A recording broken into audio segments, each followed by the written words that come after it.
What's up, everybody? This is E, and we are back with some more Rakdos Burn, this time in Platinum. So over the holidays, I only had my laptop, so I didn't bother recording anything.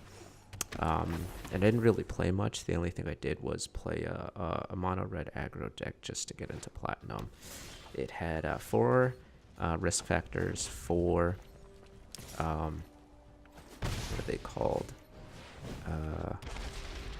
Now I can't think of it.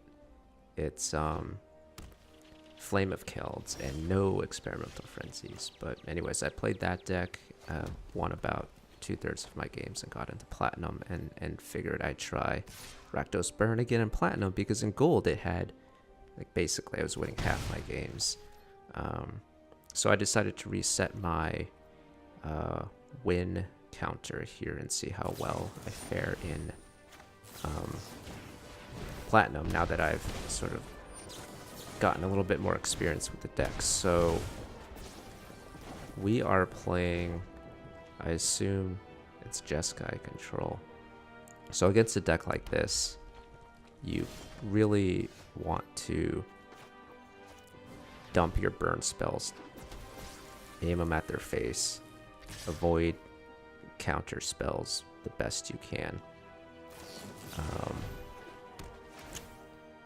And honestly, Jeskai Control, Bant Control, this deck does very well against. It doesn't seem like it would, but usually if you play it smart, they end up having to tap out at some point to do something, and you can just start throwing spells at their face. So here, it doesn't look like they have a counter spell in their hand. And they only have 1 blue source, so... I mean, they have counters with 1 blue source, but I'm saying... Okay, so now we're in top deck mode. That doesn't get us there, unfortunately.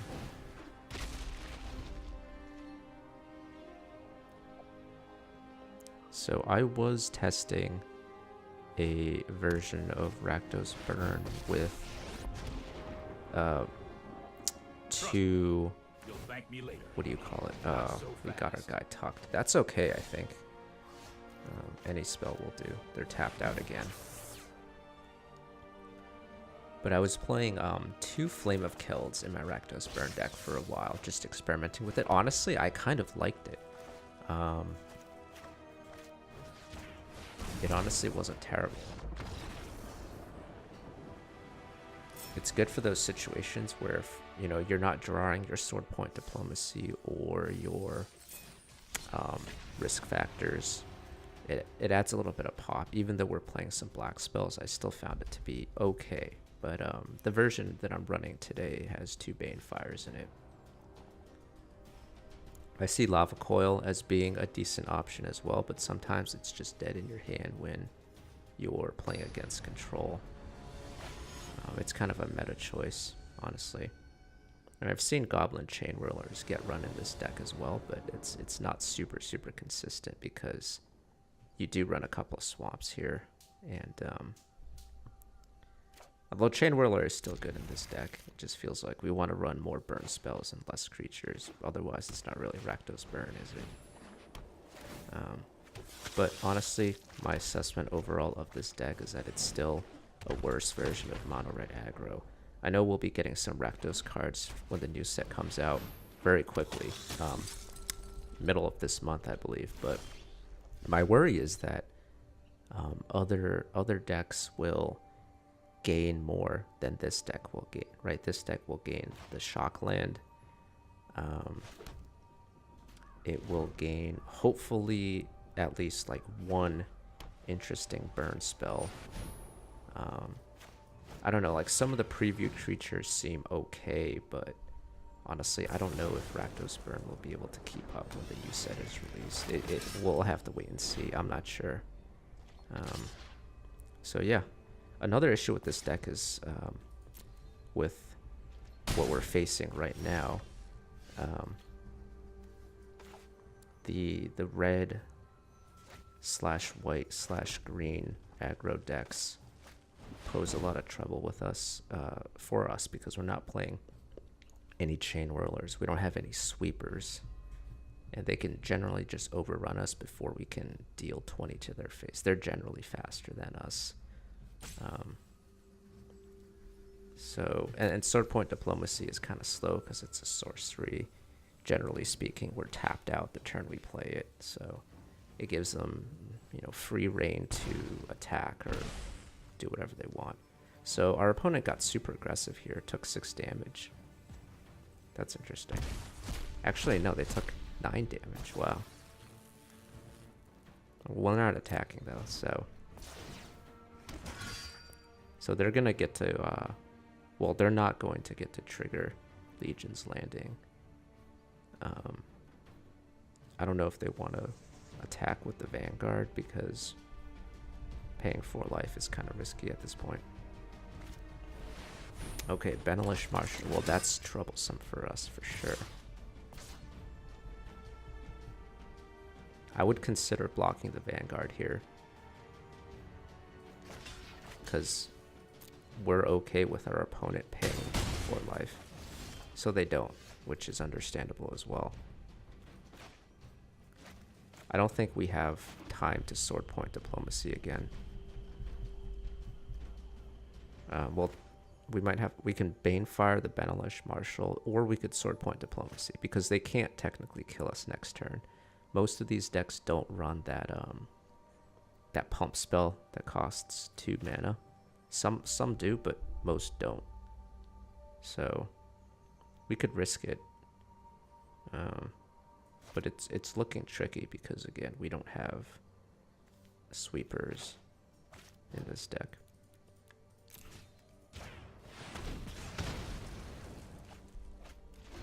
Still, this takes them off Legion's Landing, which is nice.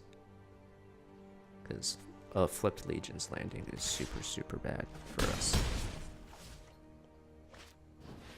So this technically still gives us 2 more turns. Well, not anymore.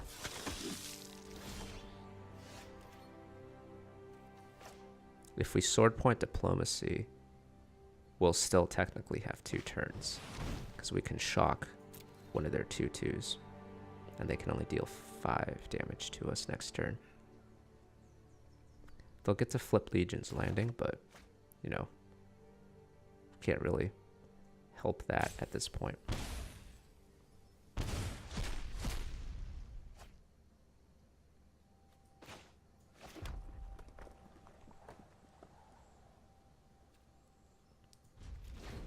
So the plan is to shock something.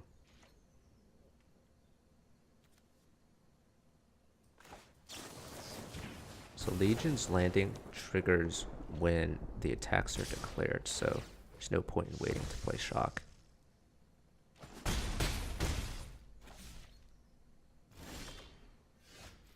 Alright, so we are dead.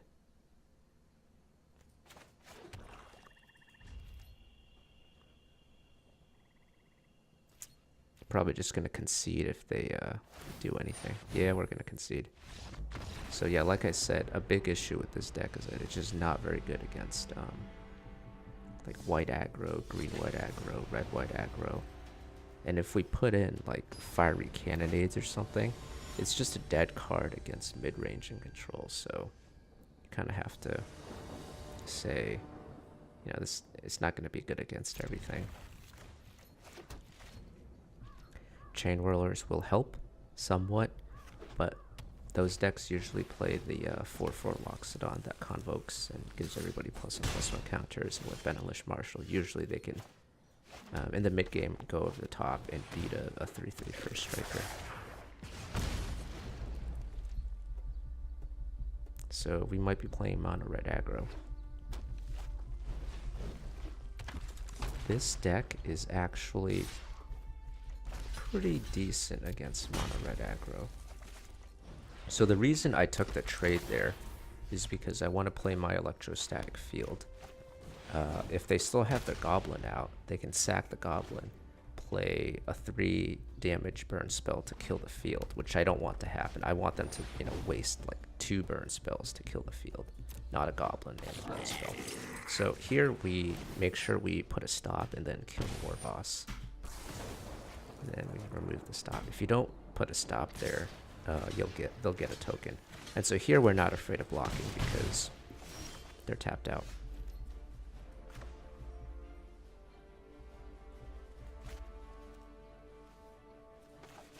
I want to play a swamp here first because I want to have 2 red mana open. The auto tapper was doing something weird, so we need to play the swamp first. So again, here, it's a risky block.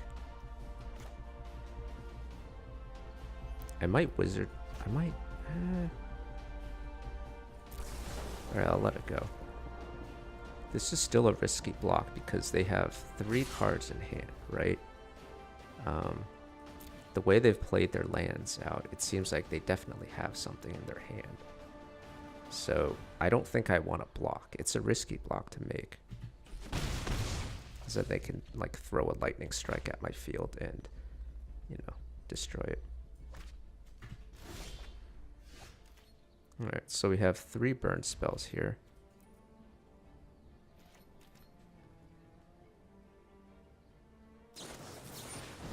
Okay, so they're lightning striking me.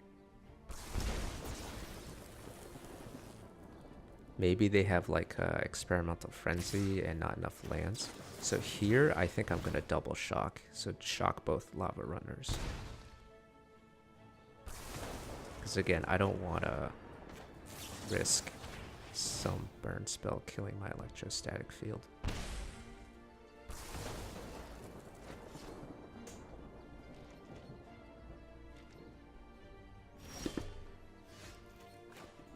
This is still a very close game, though.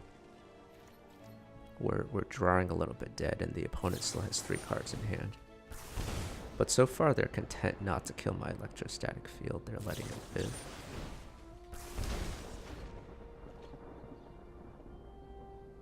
Which I guess is a smart move.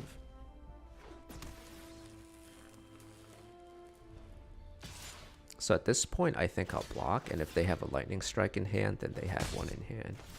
So they don't. Okay.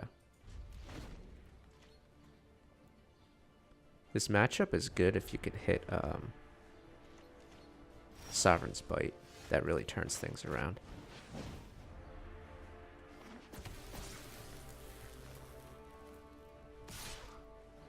So they could have a lightning strike and then sack their Firebrand. But they don't. I was gonna say, I don't know if they're still going to the face or if... So they're gonna deal 1 damage to me probably with the Firebrand. Okay, so we are top deck away from dying. Or that. Well, that's actually okay because they're not gonna do anything this turn. And it's pretty much our cue to go to the face.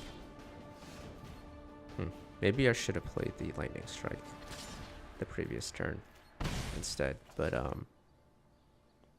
so can we kill them this turn? I think we can. Right, with the field. So lightning strike deals 3 plus 1. Bane Fire deals 1 plus 2. So 3 plus 4 is 7. That's enough damage. We're pretty fortunate there.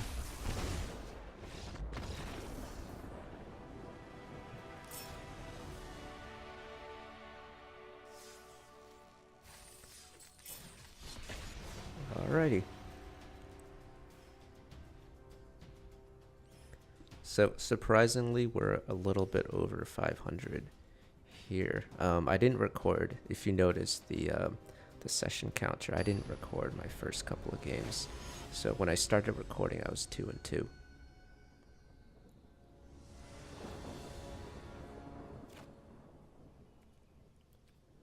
I think this is an okay keep.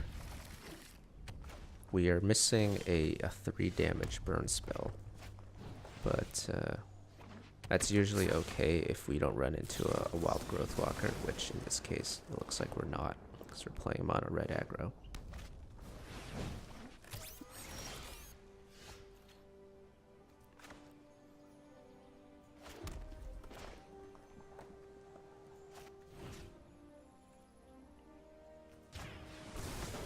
So I could see the argument for killing their Steamkin on their turn, but there's always a chance they, you know, play something and then play like an instant. Then we have to spend 2 shocks to kill it.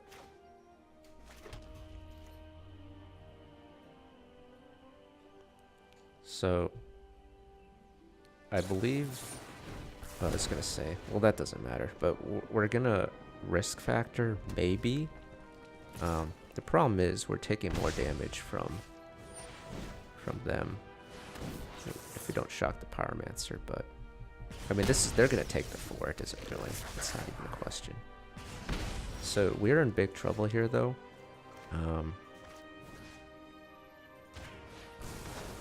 I think we're just gonna Banefire. I don't want to waste the instant.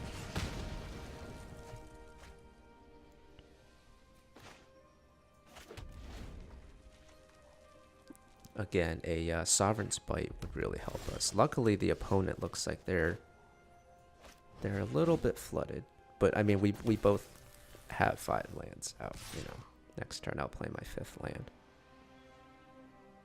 Depends on what they have in hand. If they have a burn spell, yeah, they got a burn spell. Okay, that's not the worst thing in the world. So we can risk factor and discard our Dragon Skull Summon. Okay. I'm actually gonna Wizard's Lightning that now. And then we can pass the turn.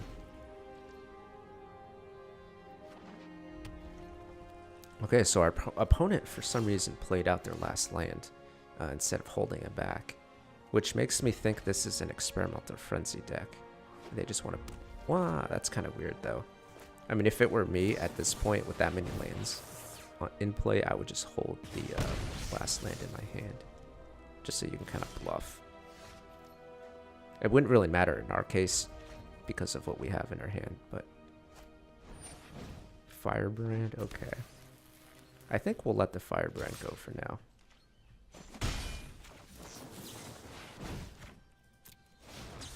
So we have another risk factor that we can jumpstart, which is very, very nice. Okay, so they actually gave us the cards, which makes sense because we had so many cards in hand anyway.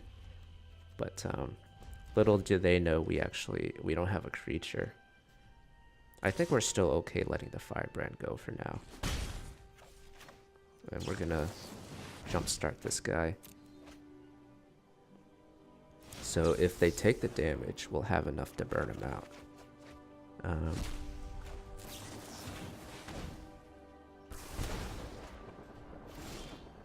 So let's see.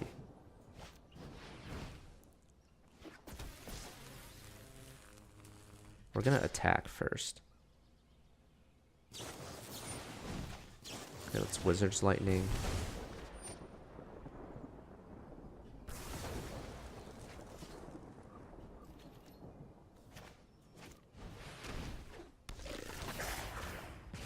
I think I might have sequenced that wrong, actually. But I don't think they can kill us this turn.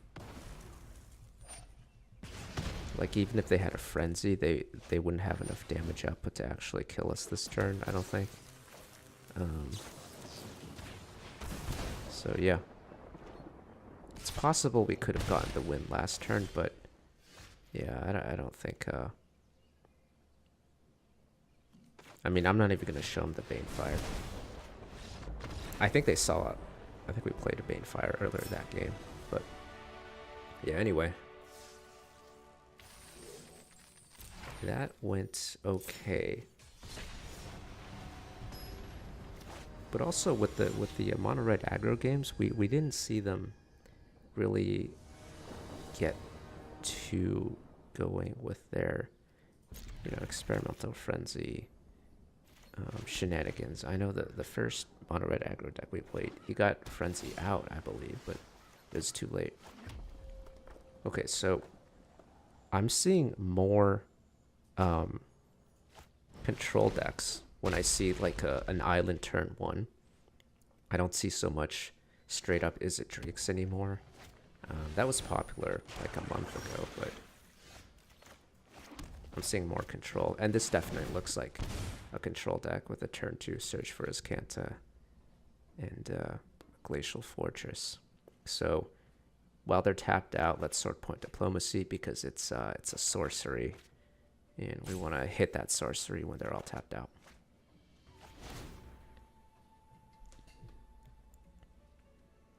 Okay, so unfortunately, we don't have a 4th land.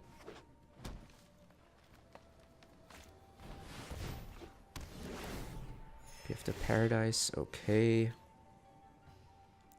So we're still in a position to play 2 spells a turn. We're going to Wizard's Lightning now while they're tapped out. I could see the argument for playing another Sword Point Diplomacy, but I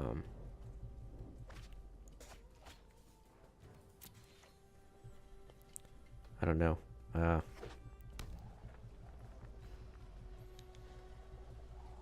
I would like to have a 4th land. It would give us a little bit more flexibility in what we want to do. Like right now,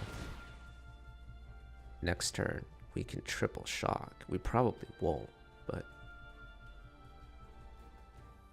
So this is the Bant Control deck. This is not Jeskai Control. This is gain a bunch of life, play Revitalize. What is it? Nexus of Fate, Teferi. Some of these decks play like 1 Karn. Or just 1 finisher in general. Okay, so we still didn't find a 4th land. If we found a 4th land, I think I would have played Sword Point Diplomacy and a Shock. But we can't do that. I definitely want to play 2 spells this turn, so... Okay, so it looks like they just didn't have a counter. Or they didn't have a 2... I don't know. Because it auto-passed immediately when I casted those spells.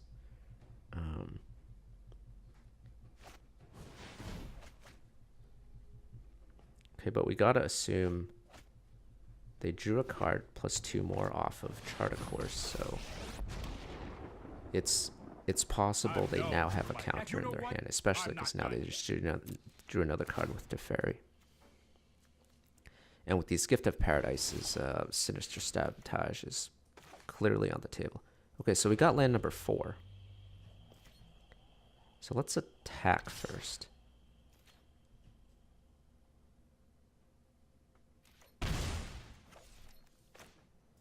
Let's shock first. Let's see if they counter this. We would rather them counter a shock than our Sword Point Diplomacy. So they don't counter that. I still think they have a counter in hand. Like, they're going to counter the thing that kills them, which is going to be the Lightning Strike. So, I think this gets countered. That's my hunch. No. They're out of card. They're out of... Okay, so they never found that counter spell. Okay. Alright, well. That kind of surprised me. But, I know, sometimes even if the threat of the counter is there, you just gotta play your cards out. Because they're not always gonna have a counter spell.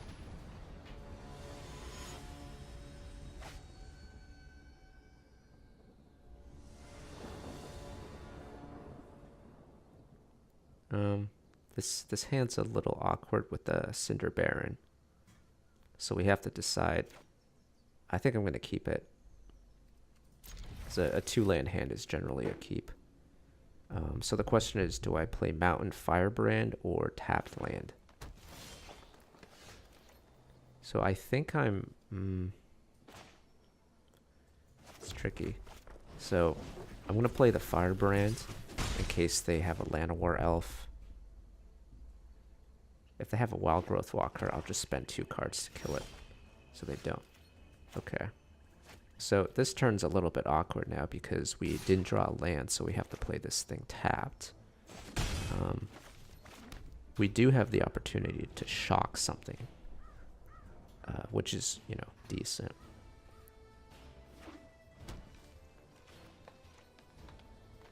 Okay, interesting. So they didn't play anything. That says to me that they have a lot of big, powerful cards in their hand. So, like, 4 to 6 drops is basically where this Golgari deck will stop at. So we really need a third land though. It would allow us to do a lot of explosive stuff, but getting stuck on 2 lands is not great. Like, our hand is really good actually. It's just we really need that third land. We're kind of limping right now. Okay, third land. That's good.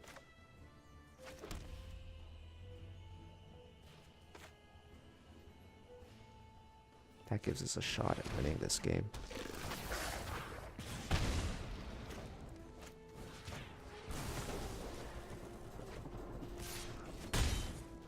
So we have plenty of burn. Well, not plenty of burn, but we have a 3 and a burn spell. Okay. So they bring Chupacabra back.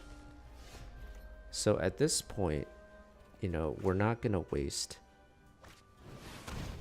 our effort trying to kill their ground creatures anymore, because we'll need to spend 2 cards to kill the Fine Broker, and that's not an investment we really want to make. So our guys right now on the board, well, the Pyromancer is going to die next turn. They're just going to serve as blockers, essentially. Okay, so they give us... Do they give us the Banefire? They do. They give us all 3 cards. Okay.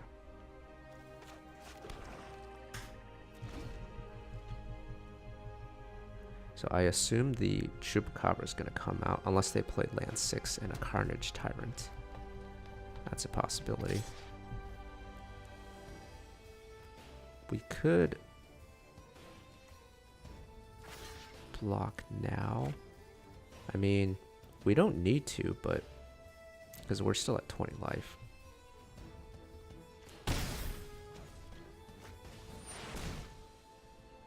Okay, so the Carnage Tyrant comes out. Okay. So at this point, I am honestly fine with trading to deal 2 damage. I know it seems weird because we could have double blocked a Fine Broker, but it really... We just want to try to kill the opponent faster than they can slam their Carnage Tyrant into us. So, yeah, we'll see what happens.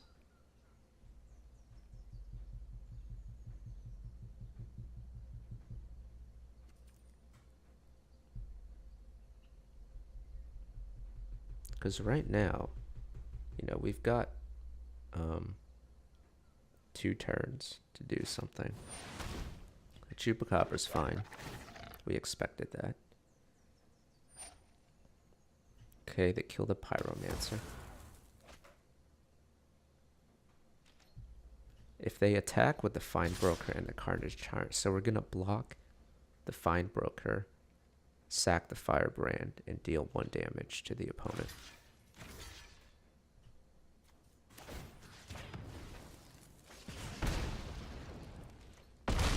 And that technically doesn't give us enough, well, okay, so... Right, we have enough to kill the opponent now. So again, that was a pretty close game. Basically, with this deck, very frequently, it comes down to, like, you know, you either win this turn or you lose. It's, slim margins, generally speaking. Unless you're playing against control, in which case sometimes it's like you're at 20 life and you win, or they're at 1 life and they end up stabilizing and win.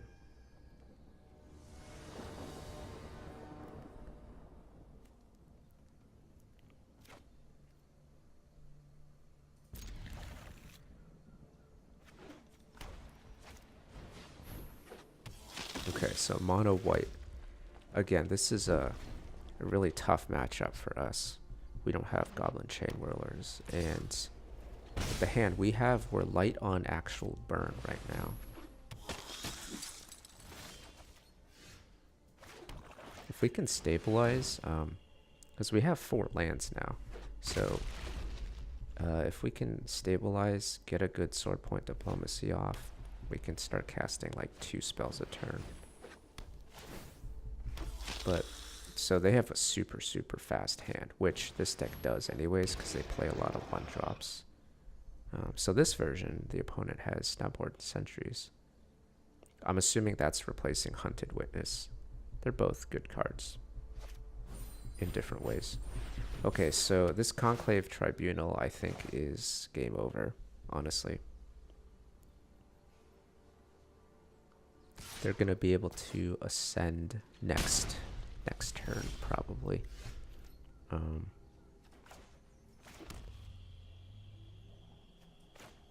So Swordpoint Diplomacy is too slow. It's going to be dead in her hand this game. Guaranteed. I can Banefire one of their token. I'm considering it. I could have Banefired the Aspirant. But I honestly think we probably lose this game anyway.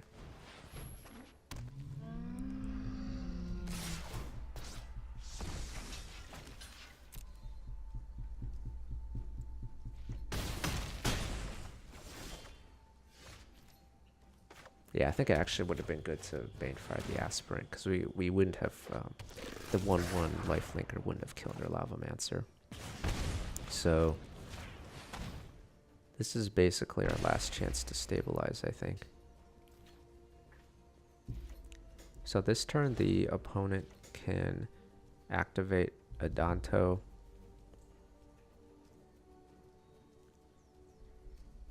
Or play stuff.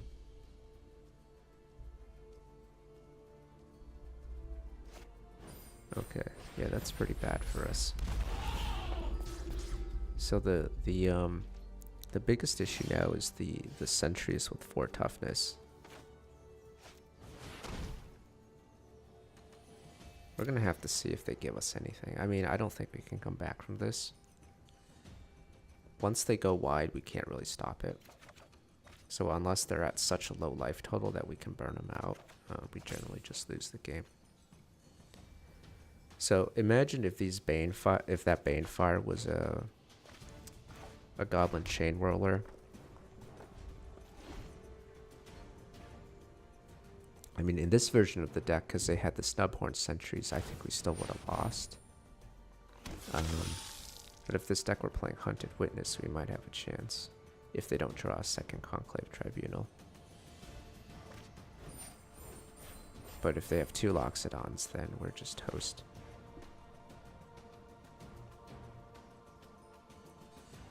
But yeah, I think the biggest thing holding this deck back right now from being super good on the ladder is that it's weak against mono-white tokens, green-white tokens, you know, red-white tokens / aggro. If it had a better matchup against those decks, because those decks you see a lot, I think it'd actually be kind of an interesting play, because, like I said, against Jeskai Control, Bant Control, this deck actually does pretty well. A lot of their cards are just dead because you don't really play a lot of creatures, and you know, if they want to spend like Wrath on 1 or 2 of your creatures, you're okay with that, because your creatures generally have haste, or the Pyromancer like deals 2 damage when it enters the battlefield. So, and then against mid-range, it's, you know, it's a little weak against Golgari, and I think it's weak against Dimir or like Grixis Control, because what's that thing? Thought Scour, I think. Thought Erasure. Thought Erasure really wrecks this deck. So, but I don't see many people playing Grixis Control or Dimir Control. Okay, so the hand is good. We need a 3rd land relatively soon.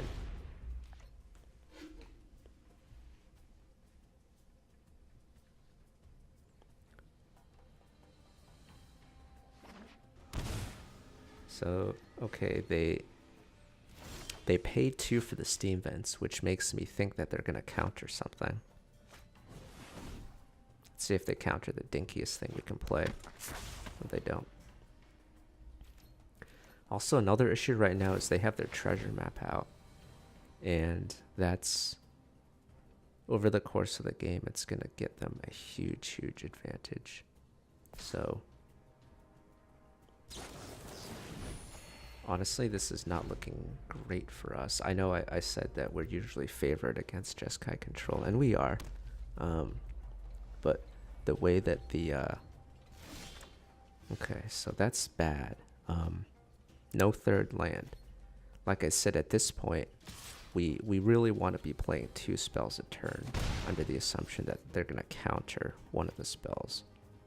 But eventually they're going to run out of counters and we're going to be able to risk factor. But in this case, we can't.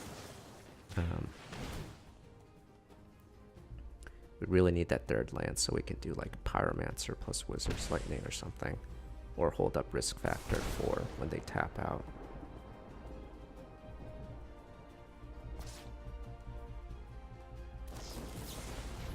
Like, honestly, I've beaten Jeskai Control when they've played like 3 Revitalizes. But, like I said, we don't have exactly a good creature base right now to deal a lot of pressure and force them to play like a board wipe. Okay, so this is really bad. We still don't have our third land.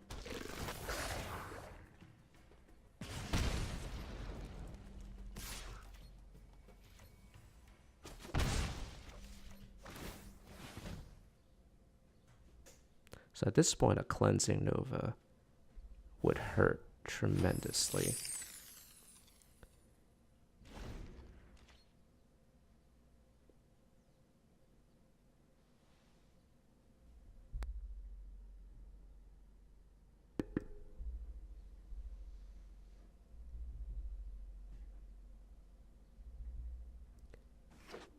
Okay, so the opponent...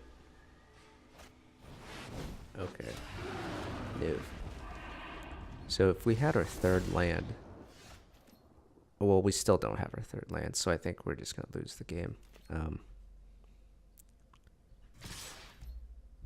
I assume our opponent is not going to block. They would be very silly to block.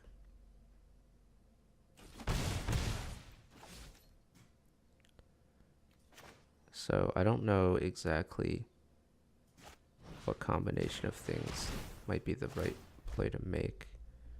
But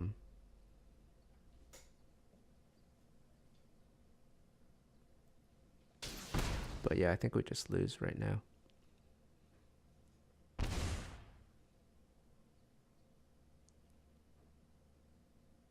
So they could actually counter this if they wanted. It looks like they're thinking about it. Yeah, you could see because the opponent's cards will highlight if they're looking at something. So you could see they were looking at their hand, and I assumed that meant they had a counter.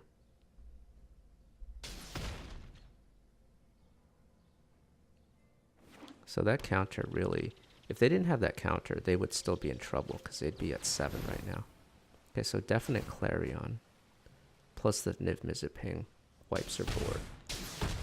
You know, I think we could have won this game if we had that third land, you know, a few turns earlier. But at this point, I don't think we can come back from this. They have too many lands, too many cards in their hand, and a bunch of untapped stuff.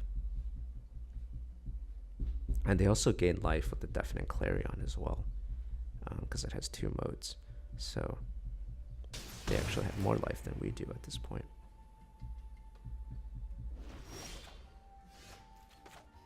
Okay, well that's not gonna do it.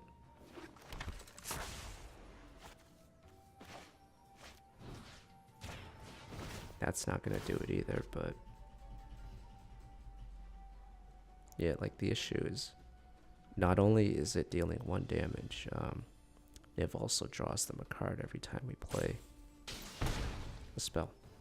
I mean, there are games where I've won, you know, with the Niv Mizzet. All right, time to concede. But yeah, we just got kind of unlucky with the lack of third land. But this deck plays doesn't play that many lands.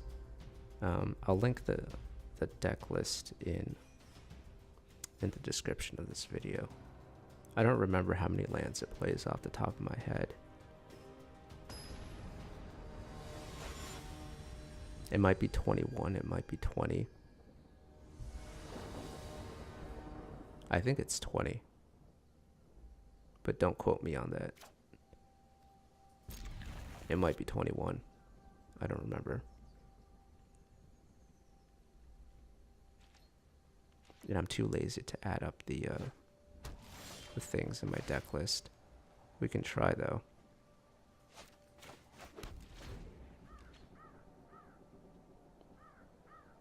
Yeah, so we're playing 21 lands, it looks like. I just added up stuff in my tracker. Okay, so it looks like we're facing Jeskai Control again. So by turn 2, if you can identify you're playing Jeskai Control, it really affects what you want to do. Like what cards you want to play. So here it's like, you know, all the burn spells go to their face. So we have 3 lands. So we have 2 Sword Point Diplomacies. We could run a Sword Point Diplomacy. Actually, no. Oh, I was gonna say, because I had the risk factor anyway, I wasn't going to, but now that they opted, I feel like the chances of them having a 2-mana counterspell or a syncopate are lower, right? Because this deck usually plays Sinister Sabotage and some other combination of negate, spell pierce, syncopate. But what I was saying before was that, you know, I had the 2 Sword Point Diplomacy, so I would have been fine running one of the sword points into a potential counter, but I had the risk factor as well, so I wasn't going to do it. But so in this case, I wouldn't mind this getting countered. Syncopate, that's fine.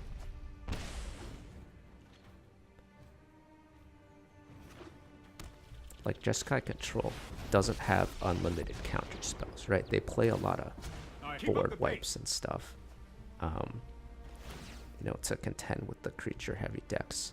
So generally speaking, we can sneak some good stuff past their counters.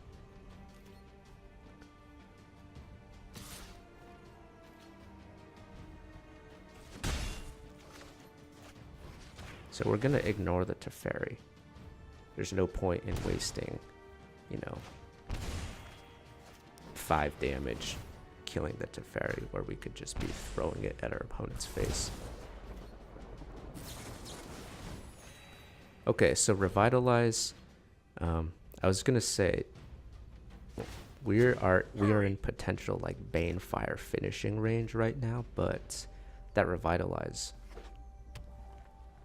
is rough. So now they have a ton of lands in which to cast, I don't know, Niv Mizzet. I don't think they have the mana to cast Niv Mizzet actually, because the Field of Ruin doesn't let them do that.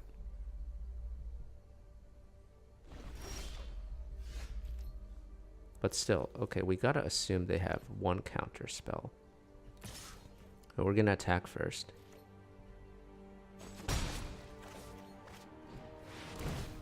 So the thing here is we're gonna hope to get the shock in.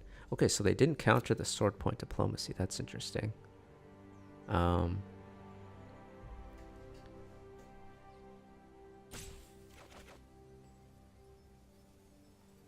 So Electrostatic Field does work in control matchups.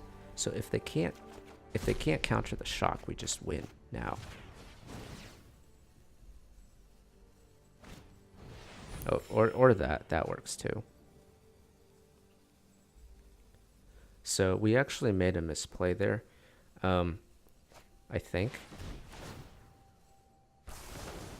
Because if we had waited,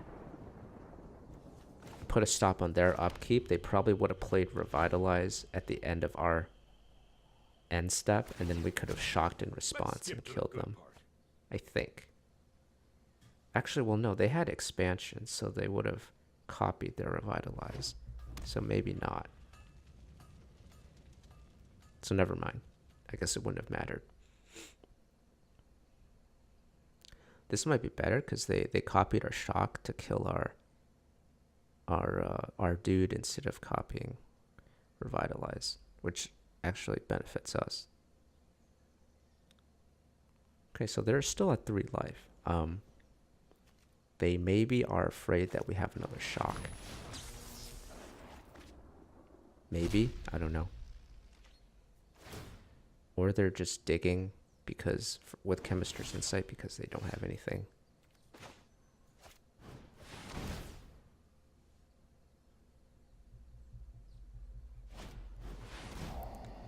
So we could Banefire for 1. Or play the Lava Runner. We're going to play the Lava Runner in case they have Spell Pierce. Yeah, that would have been their only out. Spell Pierce the Banefire.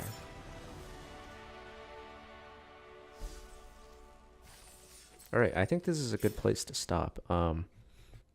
So, in the recording, I went, 6 and 3, and then 2 and 2 off the recording. So, all in all, a pretty successful day with Rakdos Burn. I don't know how much longer I can play this deck for because, like I said, rotation's coming up soon. This deck is probably going to get a little bit stronger with the new cards, but other decks might get a lot stronger. And that might just push Rakdos Burn completely out of the format. But we'll see. It'll be an interesting time. All right, that's the end of this video. See you guys.